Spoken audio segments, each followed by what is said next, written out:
முன்னாள் பிரதமர் Datuk Seri Najib Tun ரசாக்கின் துணைவியார் ரோஸ்மா மன்சூர் மேலும் 3 மாத காலம் வரையில் தனது அனைத்துலக கடப்பிதழை தன் வசம் வைத்திருப்பதற்கு புத்ராஜயா அப்பீல் நீதிமன்றம் இன்று அனுமதி அளித்தது.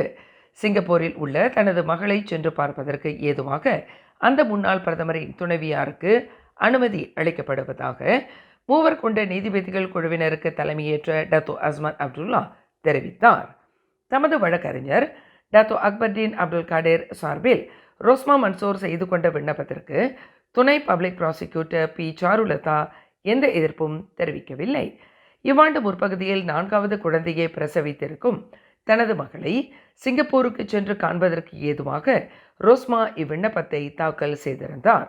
சரவாக்கில் உள்ள பள்ளிகளுக்கு சூரிய சக்தி மின் விளக்குகள் பொருத்தும் 1.25 பில்லியன் மதிப்பிலான குத்தகையில் லஞ்சம் பெற்ற குற்றத்திற்காக 73 வயதுடைய ரோஸ்மாவிற்கு கடந்த 2022ஆம் ஆண்டு செப்டம்பர் 1ஆம் தேதி கோலாலம்பூர் உயர் நீதிமன்றம் 10 ஆண்டு சிறை தண்டனையும் 970 மில்லியன் அபராதமும் விதித்தது. மேலும் செய்திகளை தெரிந்து கொள்ள கீழே இருக்கும் பெல் பட்டனை அழுத்துங்கள். உங்கள் மகிழ்ச்சியை வெளிப்படுத்த லைக் மற்றும் ஷேர் செய்யுங்கள். தொடர்ந்து திசைகளோடு இணைந்திருக்க சப்ஸ்கிரைப் செய்யுங்கள்.